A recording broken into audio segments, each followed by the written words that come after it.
Next speaker is Mr. Per Sundbye, who is the partner and forensic leader for Southeast Europe at PricewaterhouseCoopers. Please, Per, join us on stage. You have fantastic experience and an impressive CV, and we're eager to look for what you will tell us today. I hope I won't let you down. Well, we shall see. It's a pleasure to be here today. I'm Norwegian, but I've spent most of my life abroad, and I'm currently based in Ljubljana, where I'm overseeing Southeast Europe for PricewaterhouseCoopers and in charge of forensic services. The topic that they asked me to cover today is data analytics and the impact of the big data phenomenon. And personally, the way I work with big data is more from a regulatory investigation point of view, but also in terms of contract compliance, to analyze the invoicing between companies and so forth. Today, we're going to go through some of the findings, some of the information that our clients share with us, and also some of our own experience on a number of engagements. We only have about half an hour, so unfortunately, we're not going to get through all case studies. We could be talking about this for hours, I'm sure, but hopefully to give you a few nudges of what we deal with and the feedback we're getting from the market and the impact of big data. Before we start, if we can get this to work, there should be a link here to a video. Yeah. No sound? All right.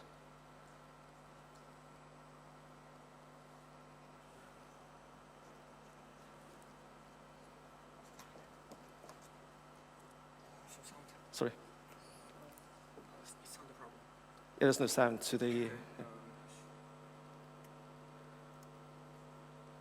Sorry about that. We're back in a moment.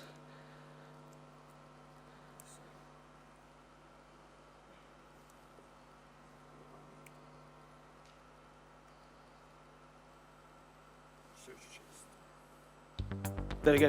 Just to set the scene and to describe some of these topics that we work with. Business has been good for the last few years, but the world is moving faster than we could ever have imagined.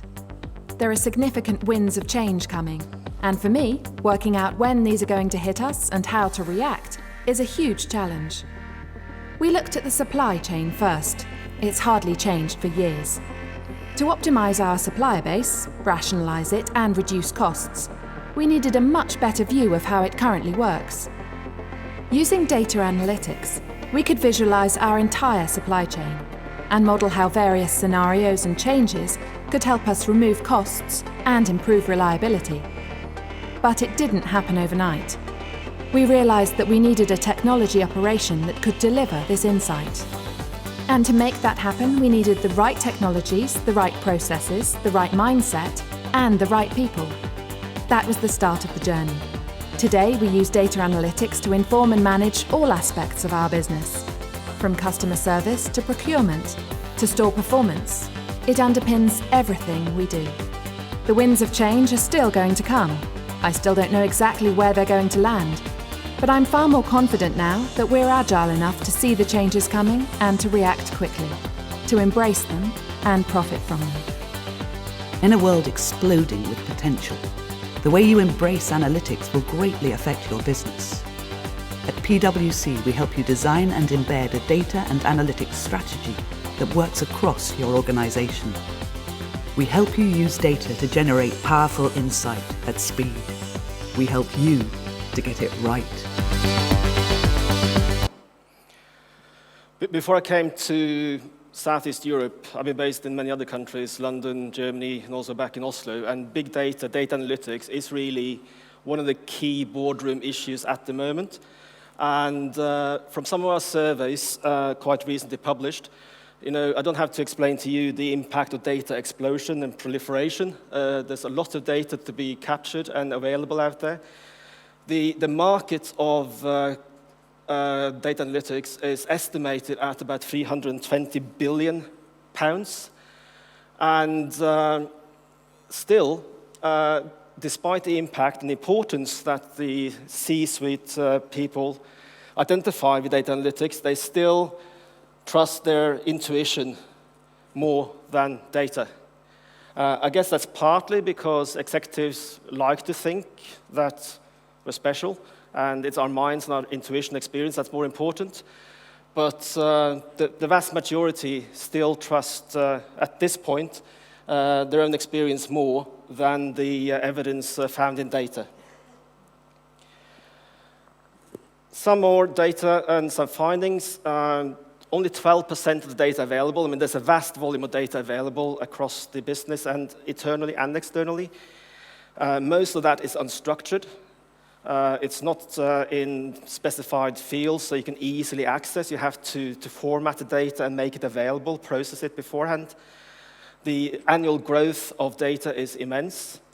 And we know that poor data can cost businesses about 20 to 40% of their operating revenue, and that's vast.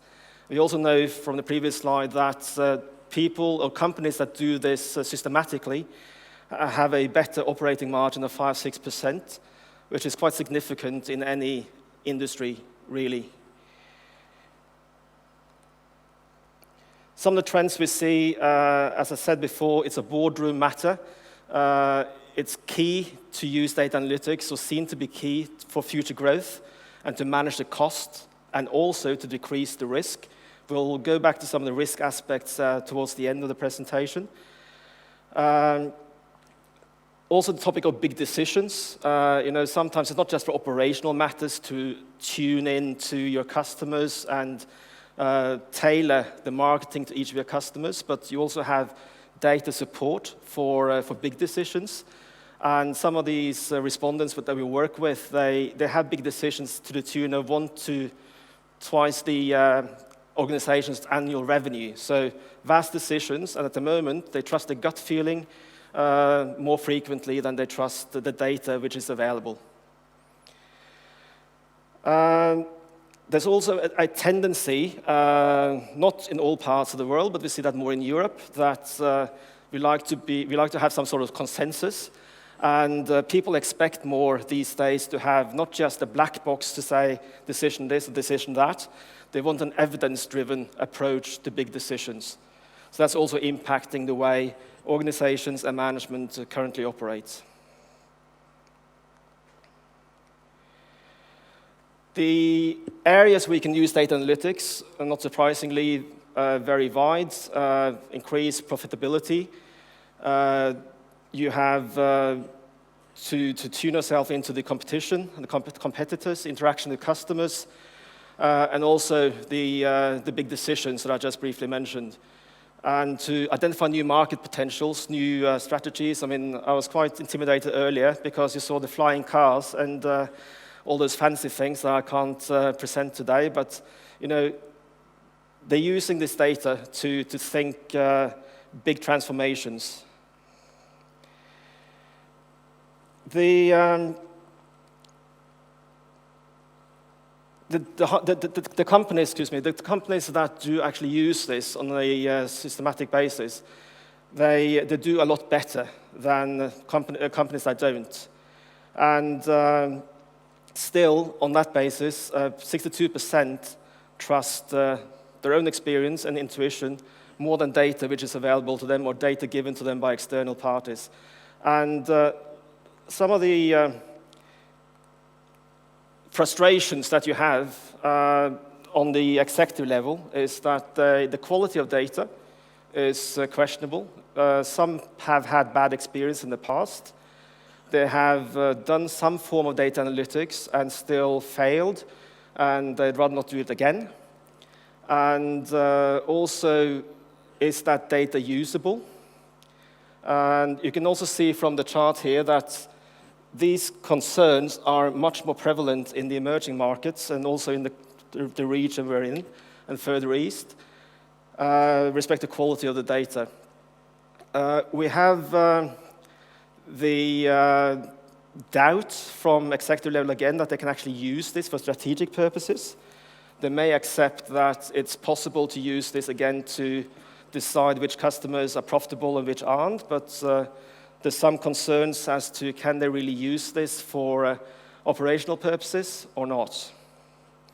And to be quite frank, I mean, we do perceive, I mean, and some of them admit this, there's some self-protection in those statements because, again, some of them actually perceive data analytics as a threat to themselves. It's much better to be the charismatic executive who makes the right decisions for a while than to have somebody analyze everything into detail and demand an evidence-driven approach to decisions. So those are what we call the behavioral obstacles. And like I said here, it's kind of a threat to their ego or to the mojo of the executive and perhaps to their own value. So some of the cultural issues also have to be worked at when you talk about and try to implement an effective strategy for data analytics. Just try to spend a few minutes to go through the process of data analytics and the various stages. It goes from managing data through to the actual analytics, the visualization, and to actually use and act on the insight. The first step is rather obvious, but it's not a very easy task.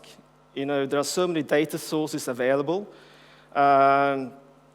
things you may know about and be conscious about, and also a lot of data sources in the organization and also externally that you may not be conscious of, but that you can utilize. And again, you need to assess the quality and the reliability of the data sources.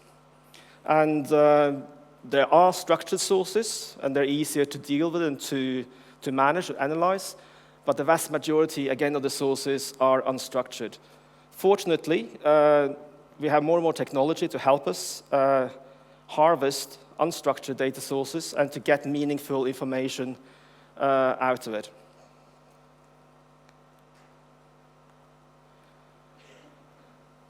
In the analytics stage, which is where you have the number crunching, there's various ways to use it. You can have the descriptive analytics that try to tell you what's actually happened. You can have the predictive one to try and look ahead, the forecast, to see where the road is going to. And the whole journey, basically, for data analytics, so you start off with typically an awful amount of data. And through these steps, you're trying to get from data to information through to insights. And the data itself doesn't have any value before you go through these steps. Again, data has no value unless you can get your message across. I don't often quote Einstein, but if you're not able to illustrate something or to express something easily, you haven't really understood it well enough. And in forensic services, we've been using visualization tools for the past 20, 30 years to show complex relationships between shareholders or transfers of assets for asset tracing and so forth. And it's now also used increasingly for business support and decision-making in the companies. Visualization in itself, they don't add any more information, but it makes the information and the data valuable and understandable to the recipients. And the final step, and I guess that's where the executive, again, is important. Somebody has to act on the information. So maybe the executive feels threatened to some extent by the approach of data analytics as opposed to his black box and charisma. But again, now it's back to the experience and the insights of the executive and executive group to act on the information that you have and intelligence that you have won from this process.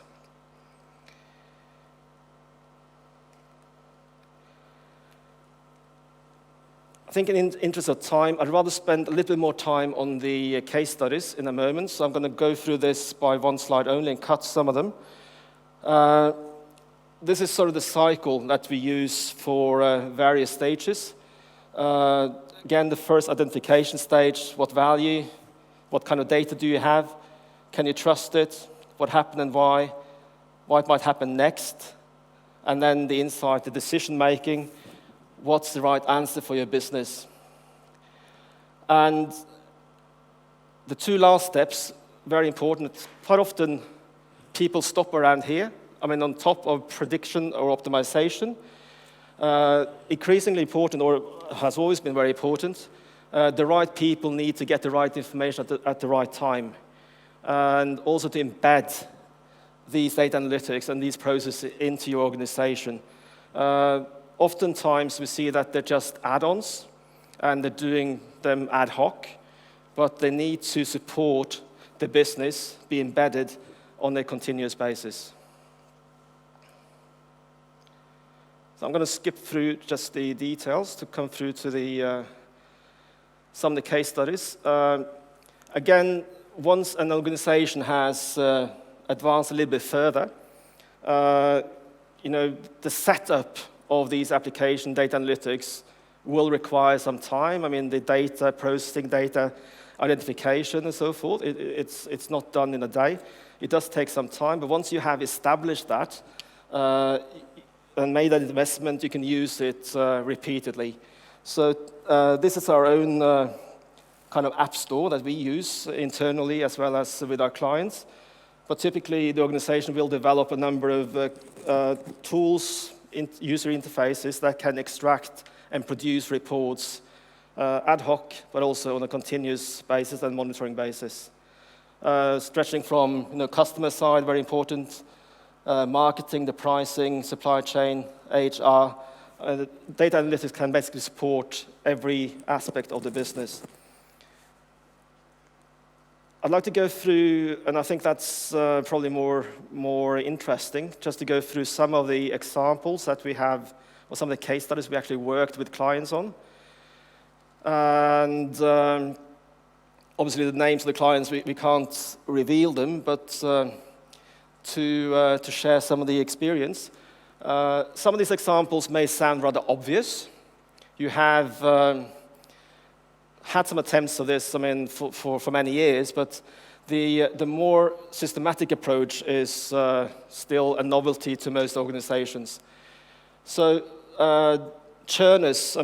customer churn is an important issue. I remember when I was based in London, Vodafone, for example, if you call Vodafone, they would have a light showing up on the screen, green, yellow, or red. If you were, for example, like my parents, you would never change the company. You would always pay your monthly subscriptions, never ask for a new phone set. You just generate revenue. You typically be green. If people like myself would always go for, as soon as the subscription period was done, you would ask for a new headset, or you would complain often, they wouldn't really do much effort to help you. So you would come up as a red when you call their help center, the customer services center. And these are various ways to grade your customers and to see in what stage of the cycle they're currently at, and to initiate the right activities to retain the customers you make money from, and possibly to coach the other ones to leave if you're losing money on them. We have, again, the customer cycle. A typical customer cycle follows the 1, 2, 3. You invest to begin with, then you get a good margin, and then they get tired of you. So typically, you deflate over time. But through data analytics and the patterns you see, you can foresee which customer groups are in which cycle, and try and initiate counteraction at the right points to try and revive the customer relationship. And all that data is typically available in some form or the other, and you can collect that through various functions and various data sources in your company. This is from the banking industry. Again, these days the interest rates are very low. The interest margins from the banks, and have to determine, though, there's a very high competition.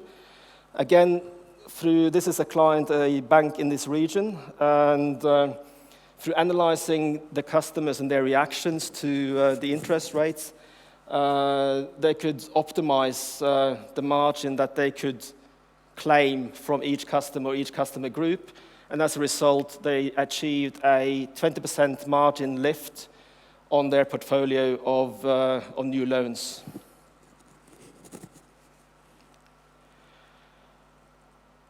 Inventory levels, I think there was a point earlier that was said one of the previous speakers to minimize stock and maximize availability. The same thing here to align your inventory to your sales. Again, through a lot of various analysis.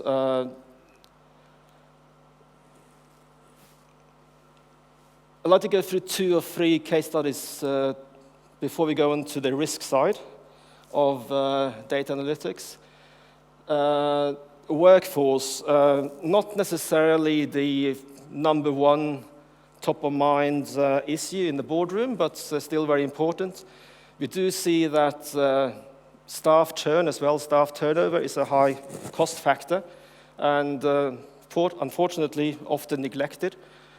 Through analysis, we were able to see, again, various combinations of factors, such as their managers, the time they had spent with the company, and other factors that we could foresee when a particular valuable member of staff was more likely or more at risk to leave the company.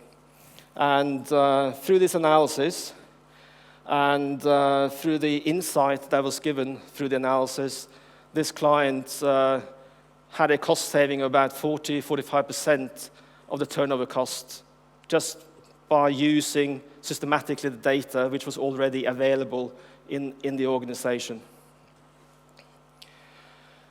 Supply chain, you're probably aware that there's a lot of focus on supply chain these days, not just the pricing matters, but you are held responsible for your entire supply chain more than you were before.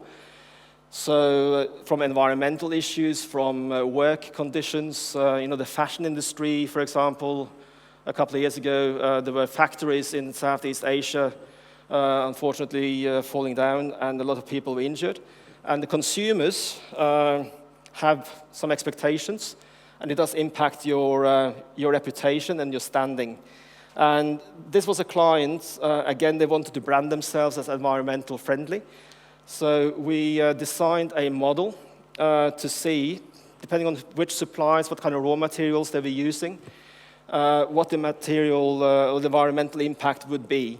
So they could, for themselves, quantify the impact, but also in their communication with various stakeholders, document that they had gone through a structured analysis and could back up their claims in their external communication.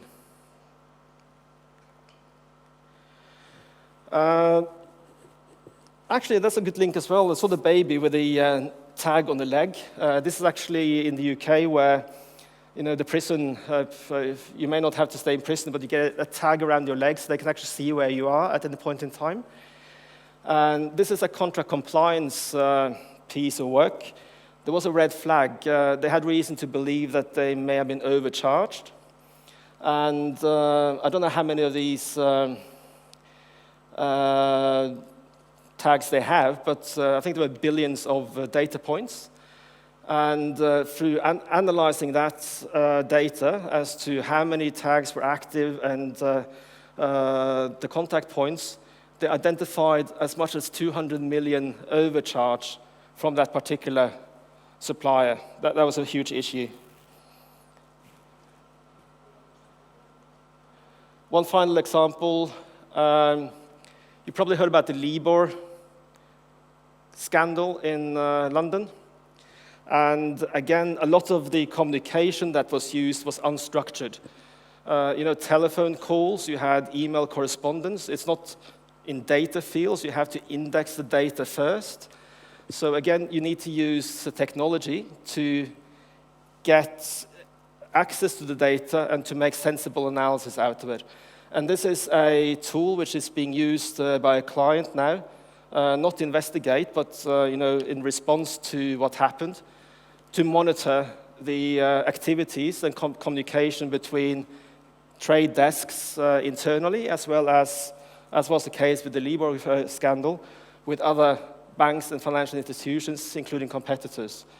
So they can screen for keywords, they can also screen for activities, a frequency of activity between certain parties. And again, not just for their own purpose, but there are also regulatory, if not requirements, and expectation to manage this because of what happened earlier.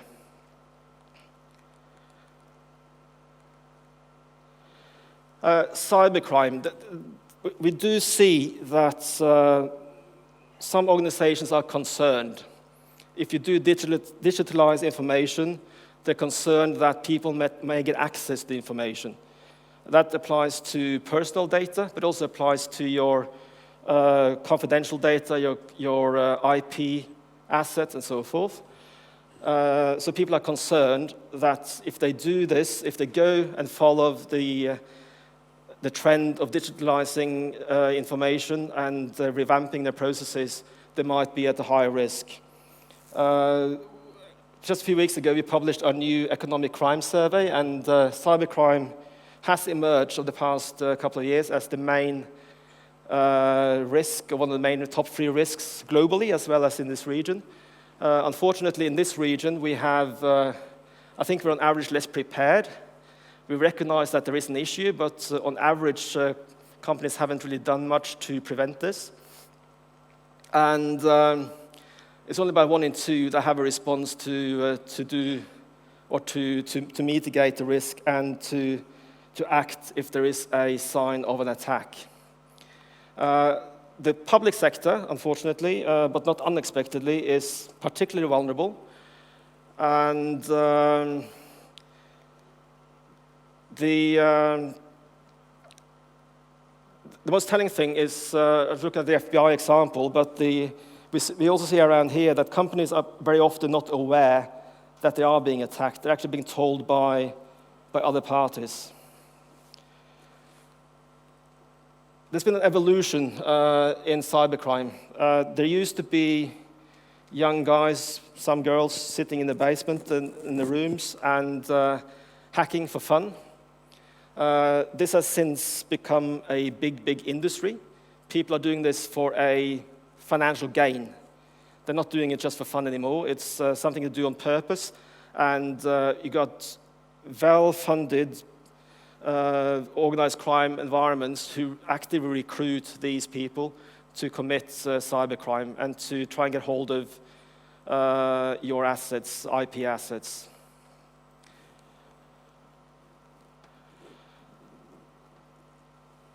Public sector and the infrastructure, particularly vulnerable. And another thing we see is these cyber criminals, they cooperate more. It's a culture where they sit typically on their own, but they collaborate across the network. And they collaborate more than the typical fraudster that we see in white-collar crime.